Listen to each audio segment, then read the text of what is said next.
There was a peaceful transition of power, and there was an inauguration on January 21st. He tried everything not to do that. They tried to do the same unconstitutional process that Democrats did in the last three elections and Republicans won. The Democrats sent fake electors. The Democrats pressured the Justice Department. The Democrats went to court and got laughed out of it. No, so that never happened in any other election. Talking about Bill Maher had Republican Dan Crenshaw, CNN host Kaitlan Collins, and Democratic strategist James Carville on Real Time, the first Real Time new episode in a while. Bill Maher has had a lot of bad takes over the last few years. He can get cringy at times, but sometimes he says things that are spot on, and he pushed back against Dan Crenshaw, trying to claim that the Democrats are just as bad as Trump when it comes to trying to overturn elections. Bill Maher pushed back on this big time, and things got heated on Real Time. We're going to take a look at this. Pondering Politics broke all this down, so we're going to take a look at some clips from Real Time with Bill Maher, what Pondering Politics had to say, and then I will add in my own thoughts here and there. So let's take a look. Can you tell me a scenario where he loses, maybe even by more, and he concedes the election? Can you imagine him saying, I've seen the results, and I'd like to congratulate Kamala Harris on running a good campaign? It's impossible to imagine. I don't have to imagine. I don't have to imagine any of it because I know the history of it. And the history of it is he moved out of the White House. There was a peaceful transition of power, and there was an inauguration on January 21st. He tried everything not to do that. They tried to do the same unconstitutional process that Democrats did in the last three elections and Republicans won. The Democrats sent fake electors. The Democrats pressured the Justice Department. The Democrats went to court and got laughed out of it. No, so that never happened in any other election. You're talking about utilizing the legal process. Now, I disagree with the fact that there should even be a process to decertify an election. But Democrats did it 3 times in the elections prior to that. Where was the hand-wringing then? Stacey Abrams has never said that she lost the governor's race in Georgia. And that's wrong. Nobody wrings their hands about it. That's wrong, and it's a false equivalency to sending. It is a false equivalence. There's so much wrong with and dishonest about what Dan Crenshaw said there. So listen. There are legal avenues for candidates of either party to challenge election results, to demand audits and recounts. Okay, Donald Trump availed himself of his legal rights to do so. 60 court cases that he spammed out across the country. Some he lost on standing, some he lost on the merits, some he was just laughed out of court, even by conservative Trump-appointed justices. So he tried and failed. He did not have a constitutional right to send fake electors to the Capitol to defraud the American people. He didn't have a constitutional or legal right to try to pressure Mike Pence, the vice president, to just unilaterally throw out results that he didn't like. He had no right to engage in those conspiracies, which is why Trump has been indicted in Georgia and in Washington, D.C. by federal and state prosecutors on those unlawful acts. So Dan Crenshaw is lying when he suggests that everything Trump did was unlawful. The insurrection was not lawful. The conspiracy was not lawful. And there's no counterpart to this in the Democratic Party. Al Gore accepted the results of an election. John Kerry accepted the results of the election. Hillary Clinton came out the next day and formally, publicly conceded the race. She didn't conspire with then Vice President Joe Biden, a Democrat, or the sitting Democratic President Barack Obama to throw out results that she didn't like. None of that happened. And he's exactly right with what he's saying here. And as Bill Maher says, this is a total false equivalency, and Dan Crenshaw is being completely disingenuous. You can see him smirking there while he's saying this. He doesn't believe these things. And like Pondering Politics said here, Dan Crenshaw, he's supposed to be one of the moderate ones because he occasionally criticizes Trump, but here he is, licking Trump's boots. He's going to twist himself into a logic pretzel to say that the insurrection was just as bad as what the Democrats do. And like Pondering Politics said here, Hillary Clinton, yes, people still talk about Russian collusion and all that kind of stuff, but Hillary Clinton the next day conceded the election. We haven't had this scenario other than Donald Trump, where we've had presidential elections where the losing candidate is still years later is saying that they won and it was stolen from them and all of this. And Trump is already talking about that the election in the fall is going to be stolen from him. Trump's a loser. He is a crybaby. He's the biggest crybaby we've ever seen in politics and in any of our lives, any of the people that would be watching this video. And there's no comparison between Donald Trump and maybe a Democrat being upset because they lost, but they concede and they don't send a bunch of morons to go and storm the Capitol. Democratic politicians are just objectively morally superior to their Republican counterparts, and particularly on issues of elections. Stacey Abrams, what she said in 2018 was wildly irresponsible, but she was also not the governor. She was not the president. She wasn't a candidate for president. She was a candidate for governor. And I should point out that Brian Kemp, the Secretary of State of Georgia at the time, did engage in some shenaniganry like voter roll purges, and audits after the fact have concluded that there were tens of thousands of Georgians who should not have been purged, that were inappropriately purged, which may have upset the results of the election. But when she ran against him again in 2022 and she lost, she formally conceded as well. So there's just no any sort of attempt to create an equivalence here is false. Donald Trump was the sitting president of the United States, the most powerful man in the world, which means with power and responsibility scale. That's a Spider-Man notion, right? With great power comes great responsibility. It's a notion that we all used to at least pay lip service to. The most powerful man, therefore, has the highest obligation civically, morally, and constitutionally to conduct himself. And he didn't. He failed. Okay. And the last thing I'll say, there wasn't a peaceful transfer of power. Dan Crenshaw says there was, but he's lying. The peaceful transfer of power doesn't begin and end on January 20th of an election year. January 6th is part of the peaceful transfer of power. It's a crucial, necessary first step. You can't have January 20th with one president passing over the torch if you don't first have January 6th, in which the results of an election are certified by Congress.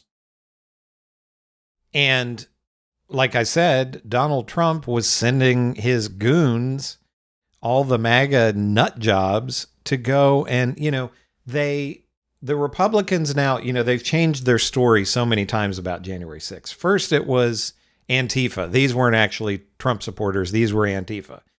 Then it was that, they didn't do anything wrong. It was just a tour. We all saw live on TV them smashing out windows and breaking into the place, breaking into the Capitol. And now their story now is, those people were feds. The ones that, anybody who did anything violent, they were feds to try to make MAGA look bad. Well, Donald Trump keeps saying that he wants to pardon all of these people. If he's reelected, would he pardon feds who aren't really MAGA? How's he going to parse the ones that were MAGA and the ones that were federal agents? And if all the violence was conducted by federal agents, they would be the people in prison.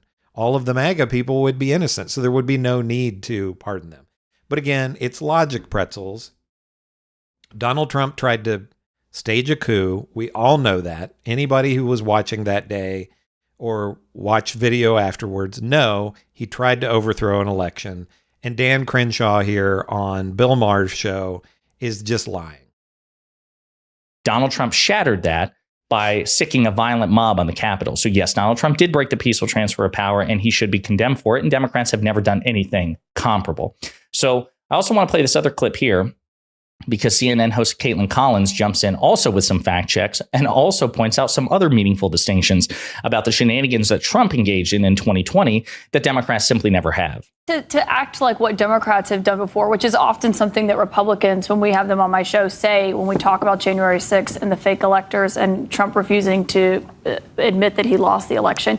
There was barely a peaceful transfer of power. They actually wouldn't even allow them to move forward with getting federal funding to start the transition for weeks. I remember it was because we found out about a little known position that no one in the federal government even really knew much about because of that. But also, the difference then is Joe Biden went and certified the election. He was the vice president then, and he certified Donald Trump's election and did Mike Pence. Was not a massive. Because Mike Pence was pressured not. Yeah, and everybody talks about what a hero Mike Pence was. I mean, I don't really think he was a hero. He was just doing his job. But there was tremendous pressure. They were going in there. The mob was in there chanting, "Hang Mike Pence." So there was a lot of pressure on him to not certify the election. And of course, Donald Trump has since thrown him under the bus. Could all by agree Donald that Trump. the entire process. So again, these are also important distinctions worth pointing out. I mentioned it, which is that ironically, it was a Democratic president and Democratic vice president and Democratic candidate in Hillary Clinton. So you had Barack Obama, the president, Joe Biden, the vice president, presiding over January 6th. And the candidate Hillary Clinton, none of them ever did or attempted to do the things that Donald Trump did. Hillary Clinton didn't try to sue her way into the White House like Donald Trump. She had a right to try. She never availed herself of it because she's a patriot who loves her country, unlike Donald Trump. Vice President Biden didn't conspire or feel the pressure to throw out results that of an election that he clearly didn't like. He just did his job. And as a matter of fact, when a small, paltry handful of Democratic politicians continued to offer informal objections in the congressional hearing in which the certification was being done, the vice president shut them down, said enough's enough, time to move on. So again, point for Joe Biden. And Barack Obama, the sitting president of the United States, also didn't attempt to use his position as the most powerful person in the world to corruptly influence the results of the election. So all three of those politicians are just objectively by far morally superior to the MAGA Republican cultists. Also a great distinction that we all forget about, including me, right, is not only did Trump try to sue his way into the White House, not only did he trigger an insurrection, not only did he engage in conspiracy, but the Trump administration has within it the General Services Administration, the GSA, and it's responsible for providing funding and intelligence briefs and material to an incoming administration. It happens in every election when there's a lame duck president or the president who is eligible for a second term was defeated.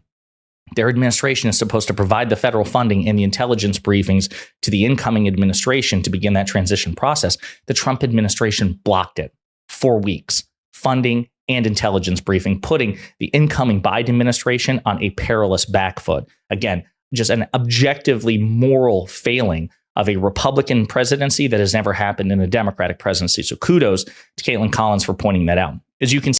And like he said there, this just points out, we all know this because we've seen this now from Trump for years. He's a petty person. It's amazing that we have all the MAGA people that think they're the super patriots and Donald Trump is super patriotic because he hugged a flag and everything. He doesn't care about this country. He cares about himself. Donald Trump's not a patriot. And these people like Dan Crenshaw, it's great. I disagree with Bill Maher a lot. He has some bad takes, but he's correct here. And it's great that Bill Maher and Kaitlan Collins really pushed back on Dan Crenshaw because we see, he's supposed to be one of the good ones. He's the moderate Republican, and he's just like all the rest. The entire Republican Party is corrupt. And these guys like Dan Crenshaw, they're going to kiss the ring of Donald Trump because that's what they feel like they have to do to maintain their power. The only time we ever see any of them tell the truth is once they're going to retire or once they're out of office. But until then, it doesn't matter if it's Marjorie Taylor Greene or it's Dan Crenshaw, they're going to kiss Donald Trump's ring and lick his boots. And this guy, Dan Crenshaw, was totally disingenuous on Real Time with Bill Maher. So what do you think? Do you agree with Bill Maher and Kaitlan Collins in them pushing back on what Dan Crenshaw had to say? Or do you agree with Dan Crenshaw? Is he right that the Democrats, and I have certainly plenty of criticism for the Democrats. They're corrupt. We have two corrupt parties. But in this instance, I don't think somebody like Dan Crenshaw can really say with a straight face that the Democrats and the Republicans are equally as bad when it comes to elections. We have not had Democrats trying to overthrow the government the way Donald Trump and MAGA tried to.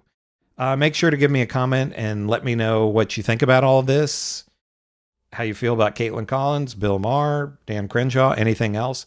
The channel is growing quickly. I want it to keep growing, and your likes and subscribes help me to do that. So make sure to give me a like and a subscribe. This is Chris on Culture, and I will see you in the next video.